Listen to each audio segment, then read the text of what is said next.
Important current affairs April 2025 part 1. ప్రధాని మోదీకి శ్రీలంక అత్యున్నత పురస్కారం. ప్రధాని మోదీకి శ్రీలంక అత్యున్నత పురస్కారంతో సత్కరించింది. ఆ దేశ అధ్యక్షుడు అనురకుమార దిశనాయకే శ్రీలంక మిత్ర విభూషణ అవార్డును అందజేశారు. మోదీ శ్రీలంక పర్యటనలో భాగంగా కీలక ఒప్పందాలు కుదిరాయి. ట్రింకోమలీని ఇంధన కేంద్రంగా అభివృద్ధి చేయడం, శ్రీలంక తూర్పు ప్రాంతానికి భారత్ గ్రాంటు అందించడం వంటి ఒప్పందాలు జరిగాయి. అనంతరం ఇరువురు నేతలు సాంపూరు సౌర విద్యుత్ ప్రాజెక్టును వర్చువల్గా ప్రారంభించారు. సాధు భద్రేష్ దాస్కు సరస్వతి సమ్మాన్ అవార్డు. మహారాష్ట్రకు చెందిన సంస్కృత పండితుడు సాధు భద్రేష్ దాస్ రచించిన స్వామినారాయణ సిద్ధాంత సుధా గ్రంథానికి సరస్వతి సమ్మాన్ అవార్డు 2024 సంవత్సరానికి లభించింది. కేకే బిర్లా ఫౌండేషన్ ప్రతి సంవత్సరం సరస్వతి సమ్మాన్ అవార్డును అందజేస్తుంది. సరస్వతి సమ్మాన్ అవార్డు కింద 15 లక్షల నగదు, ప్రశంసా పత్రం, స్మారక ఫలకం అందజేస్తారు. మసాకి కాషివారాకు అబెల్ ప్రైజ్. బీజగణిత విశ్లేషణ రిప్రజెంటేషన్ థియరీకి గాను జపాన్ గణిత శాస్త్రవేత్త మసాకి కాషివారాకు 2020 సంవత్సరానికి గాను అబెల్ ప్రైజ్ లభించింది.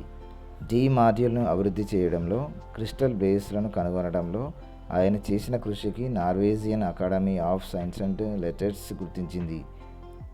ఈ అవార్డు కింద 7.5 మిలియన్ నార్వేజియన్ క్రోనార్ల ప్రైజ్ మనీ లభిస్తుంది. ఈ ప్రైజ్ను గణితంలో నోబెల్ బహుమతిగా పిలుస్తారు. పిఎఫ్ఆర్డిఏ చైర్పర్సన్గా ఎస్ రామన్.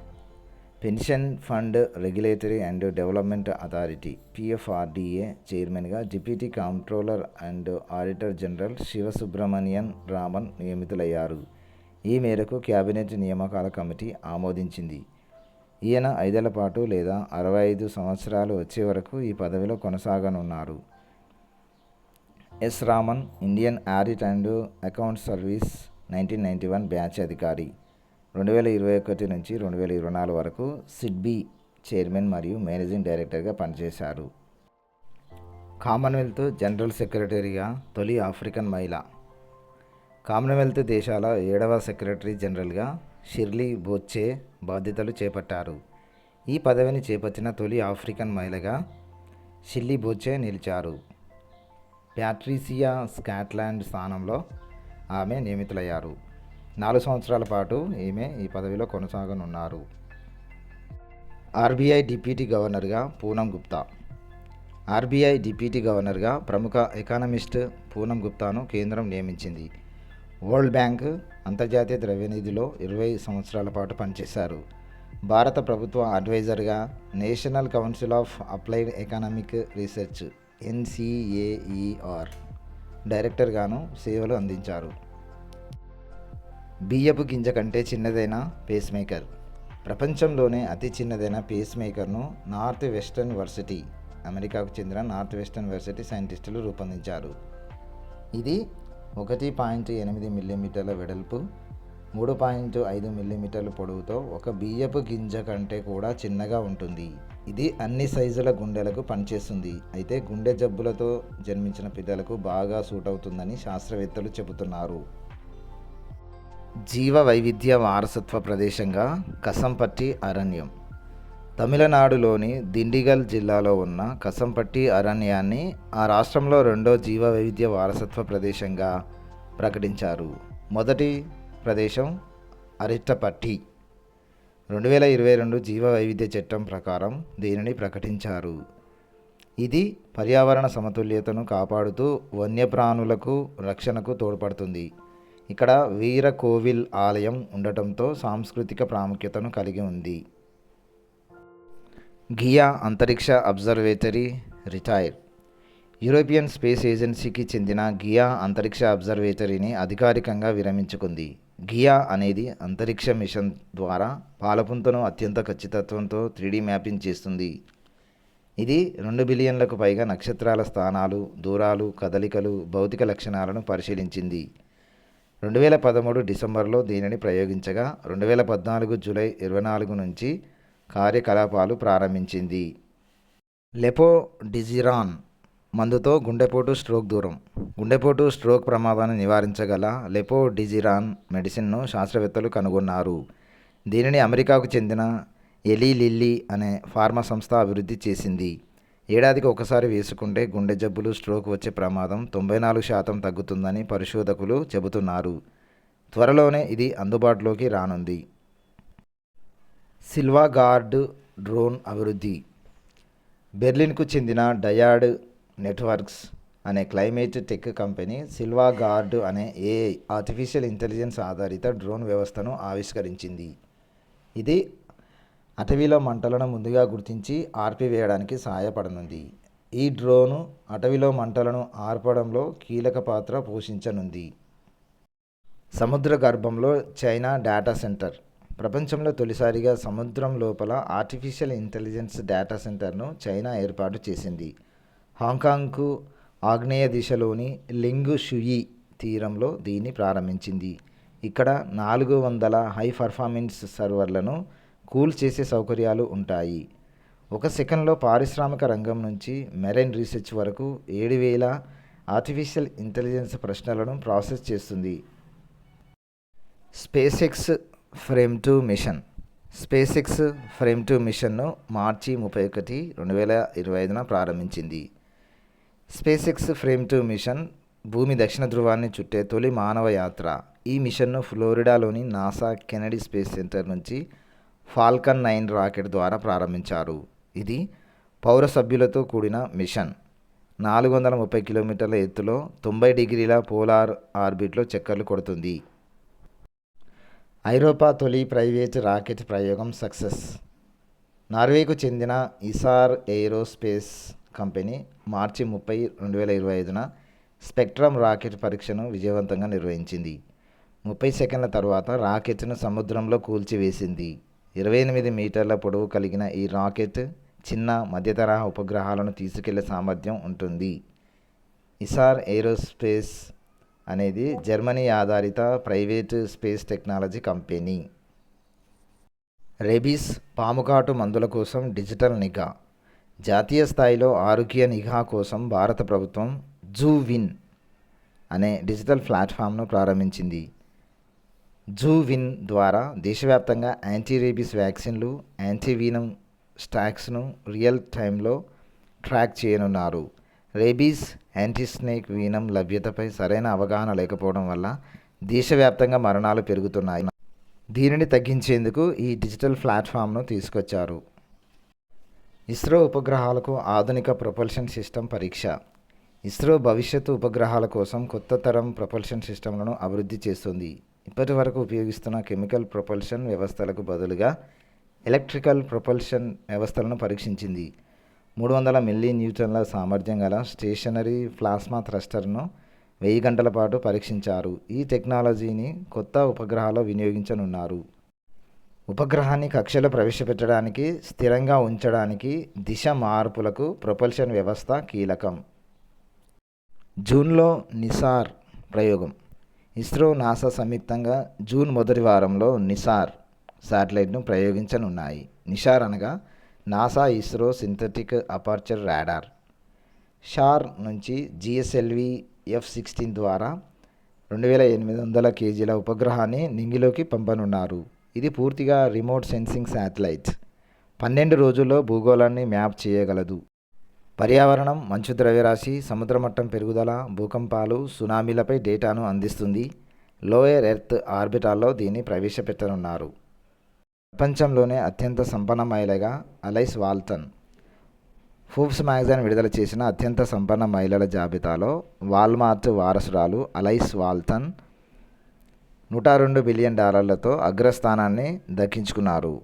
భారత్ నుంచి మహిళల జాబితాలో O P Jindal group chairperson Savitri Jindal $35.5 billion అగ్రస్థానంలో ఉన్నారు. తొలి స్థానంలో అంబానీ $92.5 బిలియన్.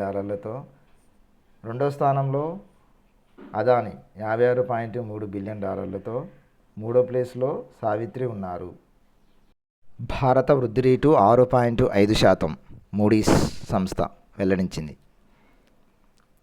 2025-26 ఆర్థిక సంవత్సరంలో భారత వృద్ధి రేటును మూడీస్ అనే సంస్థ 6.5% అంచనా వేసింది. G20 దేశాల్లో అత్యంత వేగంగా అభివృద్ధి చెందుతున్న ఆర్థిక వ్యవస్థగా భారత్ను నిలబెడుతుందని పేర్కొంది. పన్ను విధానంలో సంస్కరణలు, ఆదాయ పన్ను మినహాయింపులు, ఆర్బీఐ వడ్డీ రేటు తగ్గింపు, వ్యాపార పెట్టుబడులు పెరగటం దేశీయ మార్కెట్ స్థిరత్వం వృద్ధికి ప్రధాన కారణాలుగా తెలిపింది. మార్చిలో జీఎస్టీ వసూళ్లు 1.96 లక్షల కోట్లు. జీఎస్టీ వసూలు గతేడాది మార్చితో పోలిస్తే ఈసారి 9.9% పెరిగి 1.96 లక్షల కోట్లు వచ్చినట్లు కేంద్రం వెల్లడించింది. ఇందులో సిజిఎస్టీ 38,100 కోట్లు, ఎస్జిఎస్టీ 49,900 కోట్లు, ఐజిఎస్టీ 95,900 కోట్లు, సెస్సులు 12,300 కోట్లు వసూలైనట్లు పేర్కొంది. రిఫండ్స్ రూపంలో 19,615 కోట్లు చెల్లించగా నికరంగా 1.76 లక్షల కోట్లు వచ్చినట్లు తెలిపింది. 2024-25 ఆర్థిక సంవత్సరంలో మొత్తం రూపాయలు 22.08 లక్షల కోట్లు వసూలు కాగా రిఫండులను సర్దుబాటు చేసిన తర్వాత 19.56 లక్షల కోట్లుగా ఉంది. అనగా 8.6% వృద్ధి నమోదైంది. రిటైర్మెంట్ ప్రకటించిన హాకీ ప్లేయర్ వందన. భారత మహిళల హాకీ జట్టు తరపున అత్యధిక మ్యాచ్లు ఆడిన వందన కటారియా అంతర్జాతీయ కెరీర్కు వీడ్కోలు పలికారు. మొత్తం 320 మ్యాచ్లు ఆడిన వందన కటారియా 158 గోల్స్ చేశారు. ఒలింపిక్స్లో హ్యాట్రిక్ గోల్ చేసిన భారత తొలి మహిళా ప్లేయర్గా రికార్డు సృష్టించారు. క్రీడా సేవలకు గుర్తుగా ఆమెను పద్మశ్రీ, అర్జున అవార్డులు వరించాయి. పట్నా వేదికగా men's hockey hero Asia cup. Men's hockey hero Asia cup 2025ను బీహార్లోని పట్నాలో నిర్వహించనున్నారు. Hockey India, Bihar state sports authority ఆధ్వర్యంలో ఈ టోర్నమెంట్ను ఆగస్టు 29 నుంచి సెప్టెంబర్ 7 వరకు నిర్వహించనున్నారు. ఇందులో 8 ఆసియాన్ దేశాలు పాల్గొననున్నాయి. 12వ ఆసియా కప్ పురుషుల హాకీ టోర్నమెంట్ను తొలిసారి బీహార్ ఆతిథ్యమిస్తోంది. ముగిసిన ఖేలో ఇండియా పారా గేమ్స్. న్యూఢిల్లీ వేదికగా జరిగిన ఖేలో ఇండియా పారా గేమ్స్ ముగిశాయి. ఈ పోటీల్లో హర్యానా 34 స్వర్ణ పతకాలతో మొదటి స్థానంలో నిలవగా తమిళనాడు 28 స్వర్ణాలు, ఉత్తరప్రదేశ్ 23 స్వర్ణాలు తర్వాత స్థానంలో నిలిచాయి. మార్చి 20 నుంచి 27 వరకు ఈ క్రీడలను నిర్వహించారు. వరంగల్ మిర్చికి జిఐ ట్యాగ్. ఉమ్మడి వరంగల్ జిల్లాకు చెందిన చపాటా మిర్చి రకానికి భౌగోళిక గుర్తింపు జిఐ ట్యాగు లభించింది. దుగ్గొండి మండలంలోని Timmampet chilli farmer producer company లిమిటెడ్తో పాటు రైతు జన్నారెడ్డి వెంకటరెడ్డి పేరుతో కొండా లక్ష్మణ్ తెలంగాణ హార్టికల్చర్ యూనివర్సిటీ 2022లో దరఖాస్తు చేసింది. దీనికి జిఐ ట్యాగు లభించడంతో రాష్ట్రం నుంచి జిఐ ట్యాగు పొందిన ఉత్పత్తుల సంఖ్య 18కు చేరింది. పట్టణ తలసరి వ్యయంలో తెలంగాణ టాపు. పట్టణ తలసరి వ్యయంలో దేశంలోనే తెలంగాణ అగ్రస్థానంలో నిలిచినట్లు కుటుంబ వినియోగ వ్యయం సర్వే 2023-24 తెలిపింది. దేశవ్యాప్తంగా గ్రామాల్లో నెలవారీ వ్యయం 4,122 రూపాయలు ఉండగా పట్టణాల్లో 6,199 రూపాయలుగా ఉన్నట్లు వెల్లడించింది. తెలంగాణలోని గ్రామాల్లో నెలవారీ వ్యయం 5,435 రూపాయలు, పట్టణాల్లో 8,978గా ఉంది. పట్టణాల విద్యకు నెలకు 183 రూపాయలు, వైద్యం 426 రూపాయలు, మద్యం పాన్ కోసం 320 రూపాయలు ఖర్చు చేస్తున్నట్లు వివరించింది. ఏపీలో క్లీన్ ఎయిర్ సిటీగా కడప. ఆంధ్రప్రదేశ్లో అత్యంత తక్కువ కాలుష్యం ఉన్న నగరంగా కడప నిలిచినట్లు కేంద్ర పర్యావరణ మంత్రిత్వ శాఖ తెలిపింది. ఇక్కడ 10 PM స్థాయిలో 42 పాయింట్లు ఉన్నట్లు వెల్లడించింది. PM అనగా పార్ట్స్ పర్ మిలియన్. ఆ తర్వాత 52 పాయింట్లతో నెల్లూరు 2వ స్థానంలో ఉండగా కర్నూలు, ఒంగోలు 3వ స్థానంలో నిలిచాయి. అత్యంత కాలుష్య నగరంగా విశాఖపట్నం నిలిచింది. విశాఖపట్నం యొక్క PM విలువ 120. ఆంధ్రప్రదేశ్లో ఆపరేషన్ గరుడ. ఆంధ్రప్రదేశ్ని డ్రగ్స్ ముప్పు నుంచి విముక్తి కల్పించడానికి ఈగల్ డ్రగ్ కంట్రోల్ పోలీసులు సంయుక్తంగా రాష్ట్రవ్యాప్తంగా ఆపరేషన్ గరుడ నిర్వహించారు. ఈ దాడుల్లో 158 మందుల దుకాణాలు డ్రగ్స్ నియంత్రణ చట్టాలకు విరుద్ధంగా పనిచేస్తున్నాయని గుర్తించి కేసులు నమోదు చేశారు. P4 కార్యక్రమాన్ని ప్రారంభించిన సీఎం చంద్రబాబు నాయుడు. ఆంధ్రప్రదేశ్లో పేదరికం లేని సమాజమే లక్ష్యంగా మార్చి 30న P4 కార్యక్రమాన్ని సీఎం చంద్రబాబు ప్రారంభించారు. P4 అనగా people, public, private partnership for poverty free society. తొలి దశలో 20 లక్షల మందికి లబ్ధి చేకూరేలా ప్రభుత్వం ప్రణాళికలు చేసింది. సమాజంలో పై స్థాయిలో ఉన్న 10% మంది, అట్టడుగున ఉన్న 20% మందిని దత్తత తీసుకుని వారి అభ్యున్నతికి కృషి చేస్తారు.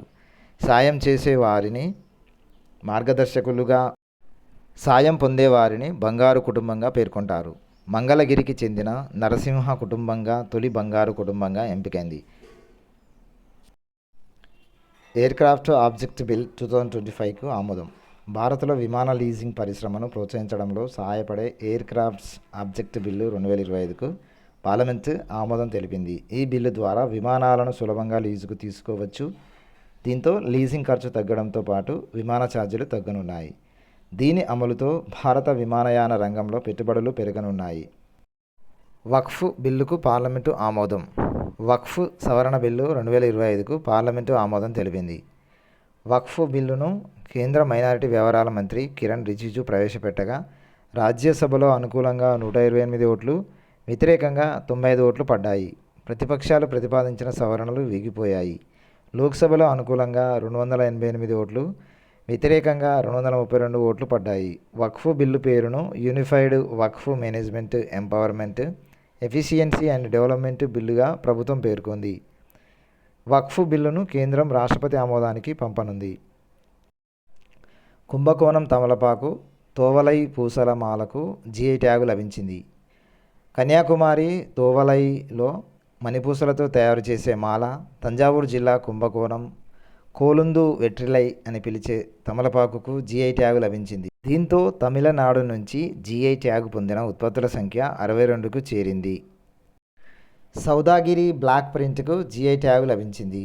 అహ్మదాబాద్లోని జమాల్పూర్కు చెందిన 300 ఏళ్ల నాటి చేనేత కళ సౌదాగిరి బ్లాక్ ప్రింట్కు జీఐ ట్యాగు లభించింది. ఈ కళను చేతితో ఫ్యాబ్రిక్పై తయారు చేస్తారు. ఈ ప్రింటింగ్ను కుర్తీలు, చున్నీలు, కుర్తాలు, తలపాగాలు, షాళ్లపై ముద్రిస్తారు. చిపా కమ్యూనిటీ ప్రజలు ఈ కళను కాపాడుతున్నారు. కోసి మోచి ఇంట్రా స్టేట్ లింక్ ప్రాజెక్టుకు ఆమోదం. బీహార్లో నీటిపారుదల, వరద నిర్వహణను మెరుగుపరచడమే లక్ష్యంగా కోసి మోచి ఇంట్రా స్టేట్ లింక్ ప్రాజెక్టుకు కేంద్రం ఆమోదం తెలిపింది. ప్రధానమంత్రి కృషి Sinchai Yojana accelerated irrigation benefits ప్రోగ్రాంలో భాగంగా 6,282.32 కోట్ల రూపాయలు అంచనా వ్యయంతో మార్చి 2029 నాటికి పూర్తి చేయాలని నిర్ణయించింది. కోసి నదిలోని అదనపు నీటిని మహానందా బేసిన్ వైపు మళ్లించడమే ఈ ప్రాజెక్టు లక్ష్యం. కోసి ప్రధాన కాలువని పునర్నిర్మించి దానిని మోచి నదికి విస్తరిస్తారు. దీనివల్ల బీహార్లో 2,10,516 హెక్టార్ల వ్యవసాయ భూములకు నీటిపారుదల జరగనుంది. భారత్లో పర్యటించిన చిలీ అధ్యక్షుడు. భారత్లో చిలీ అధ్యక్షుడు గ్యాబ్రియల్ బోరిక్ పర్యటించారు. ప్రధాని మోదీతో ద్వైపాక్షిక చర్చలు జరిపిన ఆయన సమగ్ర ఆర్థిక భాగస్వామ్యం ఒప్పందం కోసం సంప్రదింపులు ప్రారంభించినట్టు తెలిపారు. రక్షణ, ఆరోగ్యం, వాణిజ్యం, అరుదైన ఖనిజాలు, రైల్వేలు, అంతరిక్షం వంటి రంగాల్లో పరస్పరం ఇరు దేశాలు సహకరించుకోవాలని నిర్ణయించారు.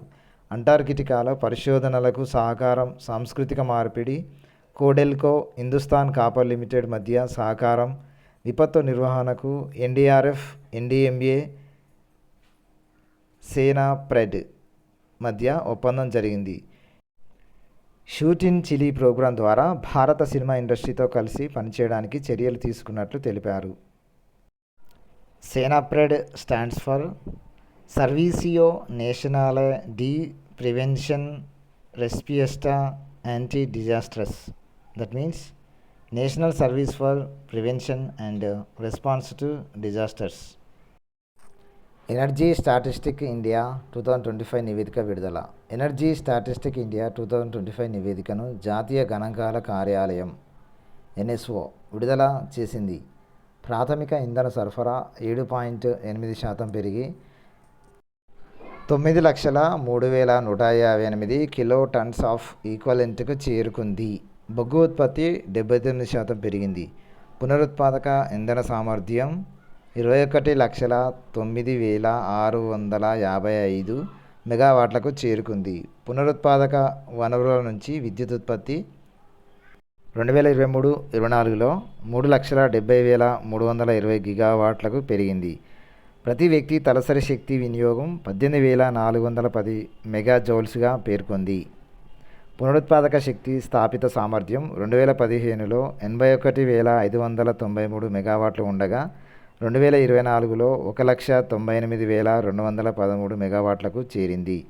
భారత్ 89% ముడి చమురు, 46.6% సహజ వాయువు, 25.86% బొగ్గును దిగుమతి చేసుకుంటుంది. నీతి Aayog NCAER states economic forum portal ప్రారంభం. ఆర్థిక మంత్రి నిర్మలా సీతారామన్ న్యూఢిల్లీలో నీతి ఎన్సీఏఈఆర్ స్టేట్స్ ఎకనామిక్ ఫోరం పోర్టల్ను ఏప్రిల్ 1న ప్రారంభించారు. ఎన్సీఏఈఆర్ సహకారంతో నీతి ఆయోగ్ అభివృద్ధి చేసిన ఈ పోర్టల్ 1990-91 నుంచి 2022-23 వరకు రాష్ట్రాల సామాజిక, ఆర్థిక పారామితులు, పరిశోధన నివేదికలు, రాష్ట్ర ఆర్థిక అంశాలపై డేటాను కలిగి ఉంది. ఎన్సీఏఈఆర్ యొక్క పూర్తి రూపం national council of applied economic research. ఈ ఎన్సీఏఈఆర్ భారతదేశంలోని పురాతన మరియు అతిపెద్ద స్వతంత్ర, లాభాపేక్ష లేని ఆర్థిక విధాన పరిశోధన సంస్థ. ఎన్సీఏఈఆర్ 1956లో ఢిల్లీలో స్థాపించబడింది.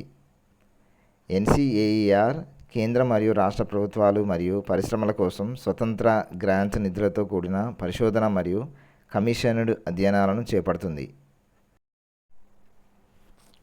National council of applied economic research is a independent body.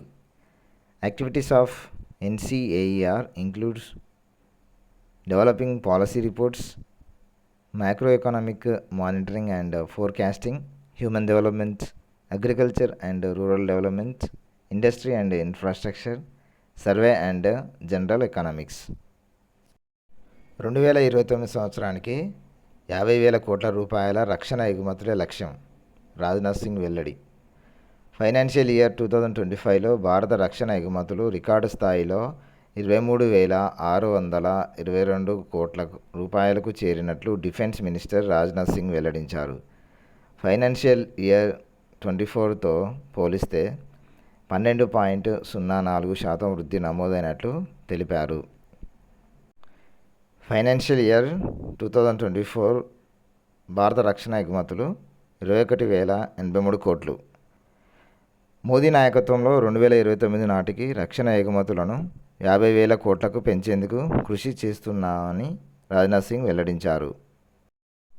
భారత్లో అణు రియాక్టర్ల తయారీకి అమెరికా అనుమతి. భారత్లో అణు రియాక్టర్ల నిర్మాణం, రూపకల్పనకు హోల్టెక్ ఇంటర్నేషనల్ సంస్థకు అమెరికా అనుమతిచ్చింది. 2008 ఒప్పందం ప్రకారం అమెరికా సంస్థలు కేవలం రియాక్టర్లు, పరికరాలు మాత్రమే సరఫరా చేసేది. తాజా నిర్ణయంతో భారత్లోనే నిర్మాణం, రూపకల్పన జరగనుంది.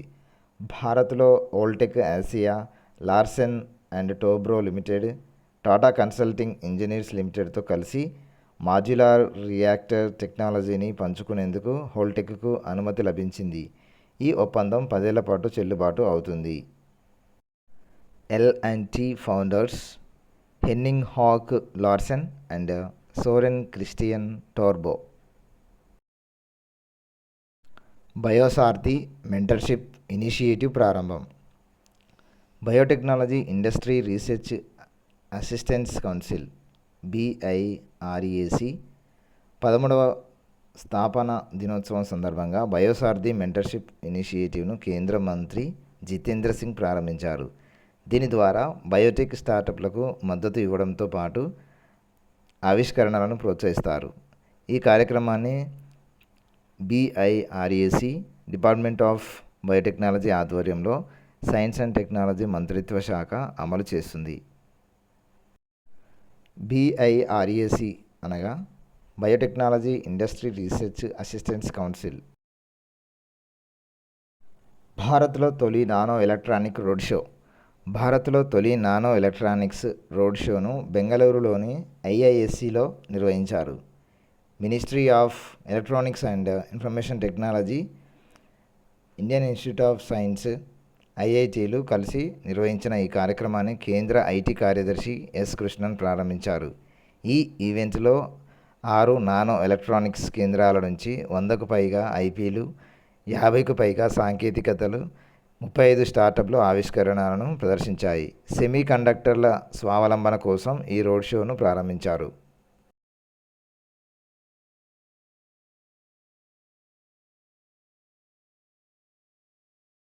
పర్యావరణ 2025 జాతీయ సదస్సు.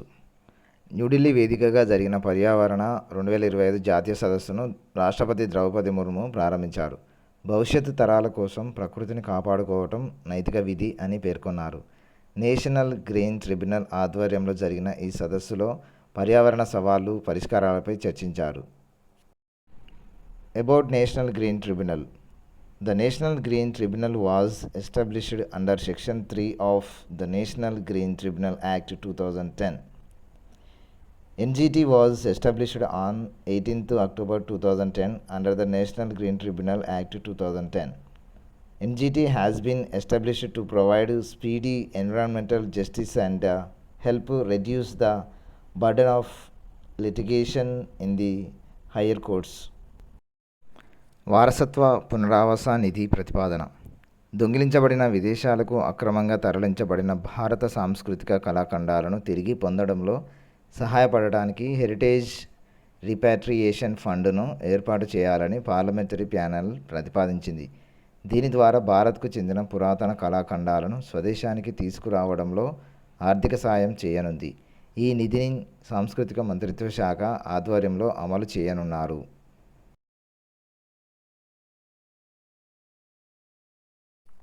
త్వరలో సహకార్ ట్యాక్సీ. కేంద్ర ప్రభుత్వం త్వరలో సహకార్ ట్యాక్సీ తీసుకురానుంది. ఓలా, ఉబర్కు పోటీగా కొత్త యాప్ను తీసుకురానున్నట్లు కేంద్ర మంత్రి అమిత్ షా తెలిపారు.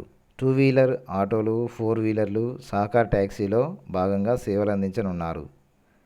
డ్రైవర్లకు ఆర్థిక స్వావలంబన, ఉపాధి భద్రత, స్వంత యాజమాన్యం కల్పించటం ఈ ఇనిషియేటివ్ లక్ష్యం. వాటర్ డ్రోన్ను పరీక్షించిన డిఆర్డీఓ. అధునాతన water drone high endurance autonomous under water వెహికల్ను DRDO defence research development organisation విజయవంతంగా పరీక్షించింది. జలంతర్గామిలా కనిపించే అత్యంత చిన్న స్వయంచాలిత వాహనం ఇది. సముద్ర జలాల్లో పనిచేసే ఈ డ్రోన్ శత్రు దేశాల యుద్ధ నౌకలపై నిఘా పెట్టనుంది. దీనిని డిఆర్డీఓకు చెందిన naval science and technological laboratory అభివృద్ధి చేసింది. ఇది గరిష్టంగా 14 కిలోమీటర్ల వేగంతో ప్రయాణించగలదు.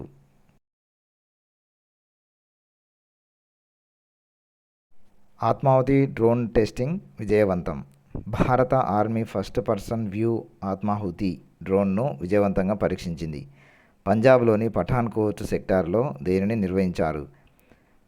ఆత్మాహుతి డ్రోన్ మందుగుండు సామాగ్రితో వెళ్లి నిర్దేశిత లక్ష్యాన్ని సమర్థవంతంగా పేల్చివేసింది. చండీగఢ్లోని డిఆర్డీఓకు చెందిన టెర్మినల్ బాలిస్టిక్ రీసెర్చ్ ల్యాబొరేటరీ సాయంతో సైన్యానికి చెందిన ఫ్లూర్ ద లీస్ బ్రిగేడ్ దీనిని రూపొందించింది.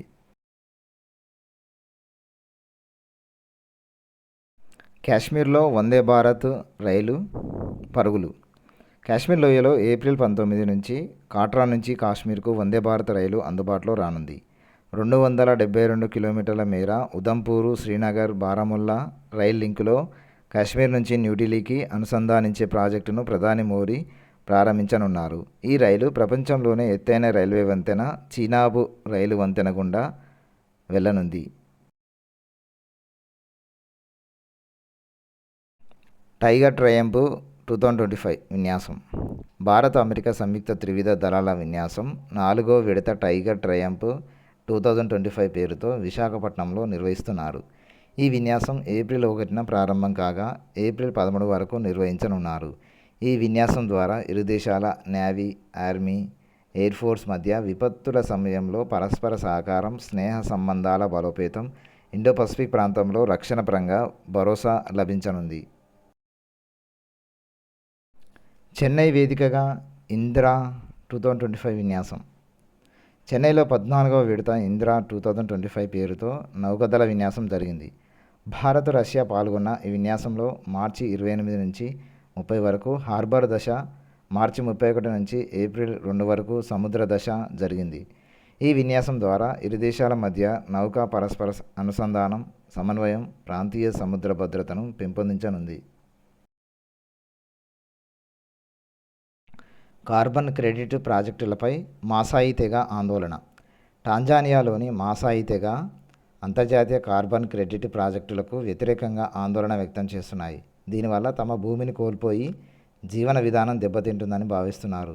కార్బన్ క్రెడిట్ ప్రాజెక్టులు అంటే అభివృద్ధి చెందిన దేశాలు లేదా సంస్థలు అభివృద్ధి చెందుతున్న దేశాల్లో పర్యావరణ ప్రాజెక్టులకు పెట్టుబడి పెట్టి కార్బన్ ఉద్గారాల క్రెడిట్ పొందే విధానం.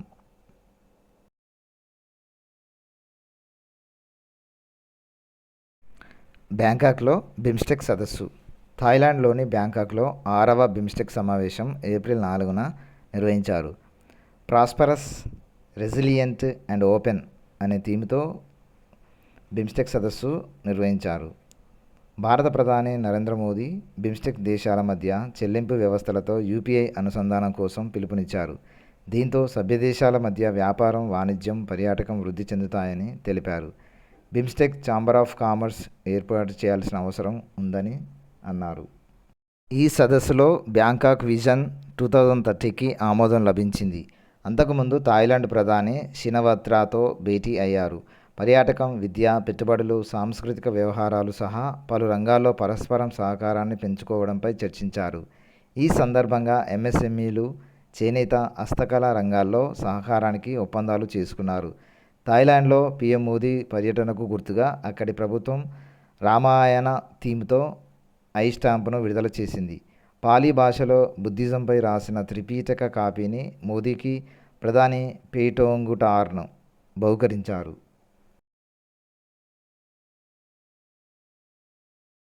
శ్రీలంకలో లిబా ప్రారంభం. భారత్, శ్రీలంక మధ్య ఆర్థిక, వ్యాపార సంబంధాల బలోపేతం కోసం లంక ఇండియా బిజినెస్ అసోసియేషన్ LIBA లిబాను కొలంబోలో ప్రారంభించారు. 2075 నాటికి భారత్ ప్రపంచంలో 2వ అతిపెద్ద ఆర్థిక వ్యవస్థగా అవతరించనుందనే అంచనాతో ఈ అసోసియేషన్ను ప్రారంభించారు. లిబా 2 దేశాల వ్యాపార అవసరాలను తీర్చడానికి సహాయపడనుంది. ఫ్లయింగ్ ట్యాక్సీలకు China green signal. Flying taxi సేవలు అందించేందుకు చైనా గ్రీన్ సిగ్నల్ ఇచ్చింది. ఇహాంగ్ మరియు హే ఎయిర్లైన్స్ సంస్థలు ఫ్లయింగ్ ట్యాక్సీలు నడిపేందుకు అనుమతి పొందాయి. పైలట్ లేకుండానే ఇవి నడిపించనున్నారు. 2035 నాటికి ఈ బిజినెస్ 2.5 ట్రిలియన్ యువాన్లకు విస్తరించవచ్చని నిపుణుల అంచనా.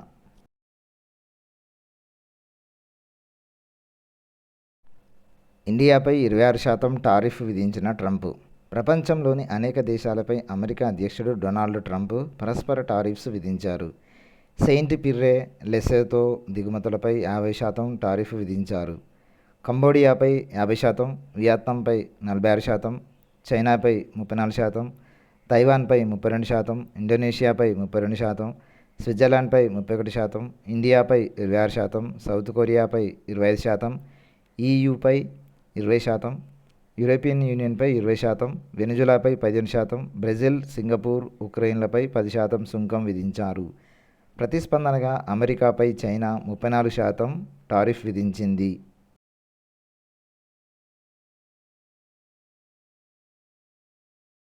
ప్రపంచంలో సురక్షిత దేశాల జాబితా విడుదల. ప్రపంచంలో సురక్షిత దేశాల జాబితాను నంబియో భద్రతా సూచిక విడుదల చేసింది. ఇందులో భారత్ 66వ స్థానంలో, పాక్ 65వ స్థానంలో నిలిచింది. తొలి స్థానంలో యూరప్లోని అండోర్రా నిలవగా ఆ తర్వాత స్థానంలో United Arab Emirates, ఖతారు, Taiwan, Oman నిలిచాయి. మొత్తం 147 దేశాల్లో భద్రతా పరిస్థితులు, నేరాల రేటు, ప్రజల జీవన ప్రమాణాలను పరిగణలోకి తీసుకుని ర్యాంకింగ్స్ ఇచ్చారు. గ్రీస్లో ఇనియోచోస్ 25 విన్యాసం. గ్రీస్కు చెందిన హెలెనిక్ ఎయిర్ ఫోర్స్ ఆతిథ్యంలో ఇనియోచోస్ 25 పేరుతో బహుళ జాతీయ వాయు విన్యాసం నిర్వహిస్తున్నారు. మార్చి 31న ప్రారంభమైన ఈ విన్యాసంలో 15 దేశాలు పాల్గొనగా ఏప్రిల్ 11న ముగియనుంది. ఈ విన్యాసంలో ఇండియన్ ఎయిర్ ఫోర్స్ కూడా పాల్గొంది. 2 నెలలకు ఒకసారి జరిగే ఈ ఇనియోచోస్ విన్యాసం ద్వారా వాయుసేనల మధ్య మైత్రి సామర్థ్యాలు పెరగనున్నాయి.